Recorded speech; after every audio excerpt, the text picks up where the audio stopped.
Hello दोस्तों, कैसे हो आप सभी। आई होप आप सभी बढ़िया होंगे, मस्त होंगे और आपकी पढ़ाई बहुत अच्छी प्रकार से चल रही होगी और आपकी तैयारी भी मतलब बहुत अच्छी होगी। आपका एग्जाम भी बहुत पास में है और आप एग्जाम की बहुत अच्छी तैयारी भी कर लिए होंगे। आपका 1 मार्च से शायद आपका एग्जाम स्टार्ट होने वाला है, लगभग होने ही वाला है। तो आपको बहुत अच्छी प्रकार से और भी ज्यादा मेहनत करनी है और फुल टाइम अपनी स्टडी को देना है। आज हम करने वाले एक मॉडल पेपर जो आपके एग्जाम के लिए वेरी वेरी इंपॉर्टेंट होने वाला है।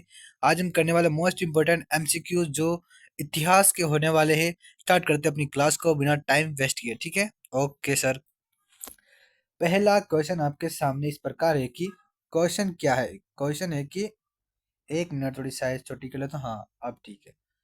क्वेश्चन है कि भारतीय पुरातात्विक सर्वेक्षण के पहले डायरेक्टर जनरल कौन थे। ऑप्शन है कनिंघम, व्हीलर, जॉन मार्शल या दयाराम सानी। इसका राइट आंसर क्या होने वाला है। भारतीय पुरातात्विक सर्वेक्षण के पहले डायरेक्टर जनरल कौन थे, तो वो थे, कौन थे सर, कनिंघम। कनिंघम इसका राइट आंसर हो जाएगा। क्या हो जाएगा, कनिंघम इसका राइट आंसर हो जाएगा। ठीक है, आपको याद रखना है। चलते हैं नेक्स्ट क्वेश्चन पर।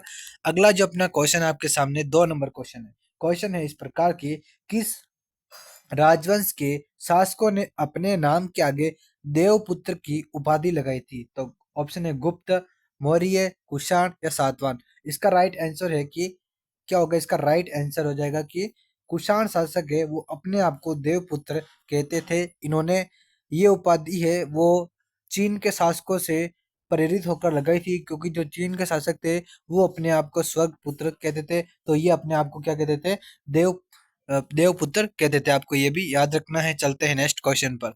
अगला जो क्वेश्चन आपके सामने है 3 नंबर, किस शासक ने स्वयं को अनूठा ब्राह्मण और क्षत्रियो क्षत्रियो के द्रव का हनन करने वाला बताया है। मतलब कौन सा ऐसा शासक था जिसने यह बताया कि वो ब्राह्मण और क्षत्रियो के द्रव का हनन करने वाला है। ये किसने कहा था। ऑप्शन है गौतमी पुत्र श्री सातकर्णी, रुद्रदामन, सम्राट अशोक या चंद्रगुप्त मौर्य। इसका राइट आंसर क्या होगा, इसका राइट आंसर हो जाएगा कि गौतमी पुत्र श्री सातकर्णी है वो अपने आप को क्या कहता था, एक अनूठा ब्राह्मण कहता था जो क्षत्रियो के द्रव का हनन करने वाला है। ठीक है। ओके, अगला जो क्वेश्चन है वो 4 नंबर क्वेश्चन है कि दास प्रथा के बारे में विस्तृत वर्णन किस विदेशी यात्री ने किया है। दास प्रथा के बारे में सबसे अच्छे प्रकार से किस विदेशी यात्रा ने बताया है। तो ऑप्शन आपके सामने अब्दुल रजाक, अल-बरूनी, फ्रांसवा बर्नियर या इब्न बतूता। इसका राइट आंसर क्या होने वाला है। इसका राइट आंसर हो जाएगा इब्न बतूता ने ही क्या बताया है।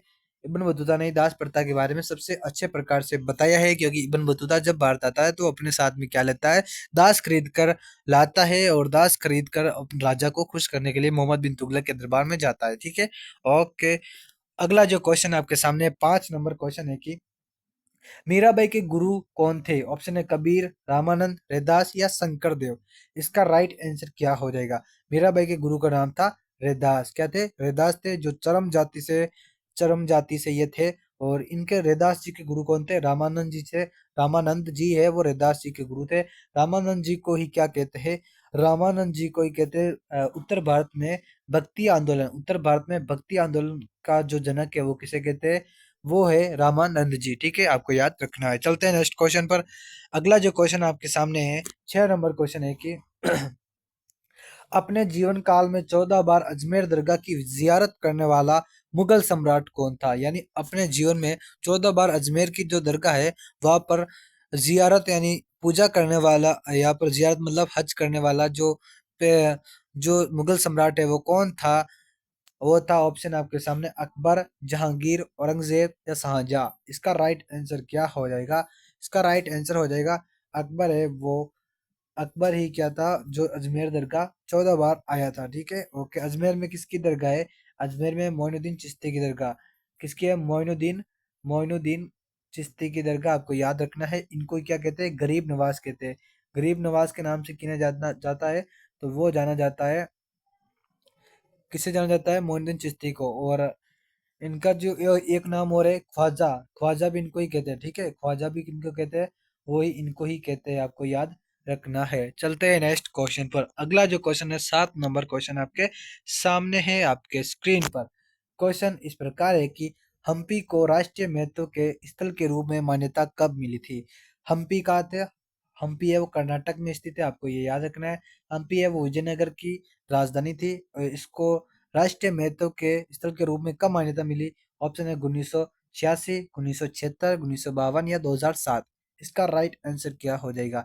इसका राइट आंसर हो जाएगा 1976 में इसको राष्ट्रीय महत्व का स्थल के रूप में मान्यता दी थी और 1986 में इसको क्या कर दिया गया था, इसको अंतर्राष्ट्रीय महत्व मिल गया था। इनको जो विश्व धरोहर स्थल है उसमें इसको शामिल कर लिया गया। ठीक है, ओके। अगला जो क्वेश्चन आपके सामने है वो है 8 नंबर क्वेश्चन। 8 नंबर क्वेश्चन कौन सा है? वो है कि कृष्णदेव राय द्वारा रचित ग्रंथ का नाम बताइए। यानी कृष्णदेव राय ने कौन सा ग्रंथ लिखा था वो आपको बताना है। ऑप्शन है ए मुक्त, मलयम, राजतरंगिणी, अर्थशास्त्र या हर्षचरित। इसका राइट आंसर क्या हो जाएगा? इसका राइट आंसर आपको बताना है। ठीक है, इसका राइट आंसर क्या हो जाएगा? इसका राइट आंसर हो जाएगा कृष्णदेव राय के जो रचित ग्रंथ है वो है अमुक्त माल्यद। कौन सा है? अमुक्त मलयदम है वो कृष्णदेव राय का ग्रंथ है, ये आपको याद रखना है। ठीक है, अर्थशास्त्र किसका है? तो अर्थशास्त्र है वो किसका है? ये इसका है चाणक्य का। किसका है? चाणक्य का जो ग्रंथ है वो है अर्थशास्त्र, आपको याद रखना है। ठीक है, ओके। चलते हैं नेक्स्ट क्वेश्चन पर। अगला जो क्वेश्चन आपके सामने है 9 नंबर क्वेश्चन है कि आईने अकबरी कौन सा है? आईने अकबरी की रचना किसने की थी? अकबर ने, बुलफजल ने, मलिक मोहम्मद जायसी ने या अमीर खुसरो ने? इसका राइट आंसर क्या हो जाएगा? वो हो जाएगा इसका राइट आंसर आईने अकबरी की रचना किसने की थी? अबुल फजल ने। किसने की थी? अबुल फजल ने आईने अकबरी की रचना की थी, ये भी आपको याद रखना है। ठीक है, ओके सर। फिर मलिक मोहम्मद जायसी ने किसकी रचना की थी? पद्मावत। पद्मावत ग्रंथ की रचना किसने की थी? मलिक मोहम्मद जायसी ने की थी, आपको ये भी याद रखना है। और अमीर खुसरो ने कव्वाली की शुरुआत की थी। कव्वाली की शुरुआत किसने की थी? अमीर खुसरो ने की थी, ये भी आपको याद रखना है। ठीक है, ओके। चलते हैं नेक्स्ट क्वेश्चन पर। 10 नंबर क्वेश्चन आपके सामने है आपके स्क्रीन पर। क्वेश्चन क्या है? अरे यार ये क्या हो गया, किधर गई पीडीएफ? हाँ, ठीक है, ओके। 10 नंबर क्वेश्चन में हम थे कि अ, व्यपगत व्यपगत सिद्धांत या हड़प नीति लागू किसने लागू की थी? हड़प नीति किसने लागू की थी, आपको ये बताना है। ऑप्शन आपके सामने है कि Lord Wellesley, Lord Dalhousie, Lord Canning या लॉर्ड रिपन। इसका राइट आंसर क्या हो जाएगा? इसका राइट आंसर क्या होगा? वो हो जाएगा हड़प नीति है, वो कौन लेकर आया था? लॉर्ड डलहौजी हड़प नीति लेकर आया था, ये आपको याद रखना है। ठीक है, लॉर्ड वेलेजली है। लॉर्ड वेलेजली की बात करें हम तो लॉर्ड वेलेजली कौन सी नीति लेकर आया था? लॉर्ड वेलेजली कौन सी नीति लेकर आया था, आपको ये कमेंट में बताना है। ये आपको मैं टास्क देता हूँ कि आपको कमेंट में लॉर्ड वेलेजली कौन सी नीति लेकर आया था ये आपको बताना है। ठीक है, ओके। चलते हैं नेक्स्ट क्वेश्चन पर। ब्रिटेन में कपास ब्रिटेन में कपास आपूर्ति संघ की स्थापना कब हुई? 1801, 1793, 1857 और 1764। इसका राइट आंसर क्या होगा? इसका राइट आंसर हो जाएगा ब्रिटेन में कपास आपूर्ति संघ की स्थापना 1857 में की गई थी। कब की गई थी?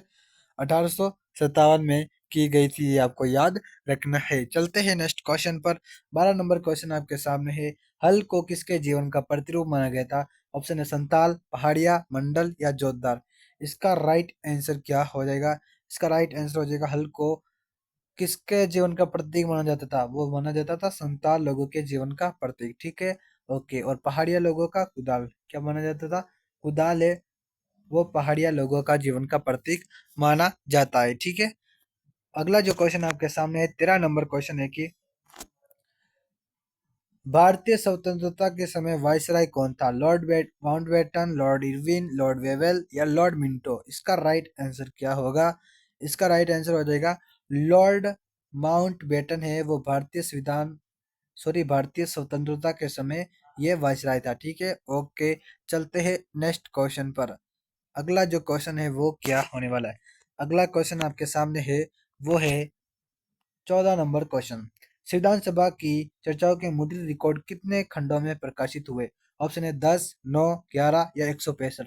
इसका राइट आंसर हो जाएगा वो हो जाएगा 11। इसका राइट आंसर हो जाएगा। कितने खंडों पर प्रकाशित हुआ? 11 खंडों में। 165 दिन बैठ के चली थी। 165 दिन क्या चली थी? बैठ के हुई थी। ये भी आपको याद रखना है। अपने मोस्ट इंपोर्टेंट क्वेश्चन हो गए। मिलते हैं नेक्स्ट क्लास में, तब तक के लिए जय हिंद, जय भारत।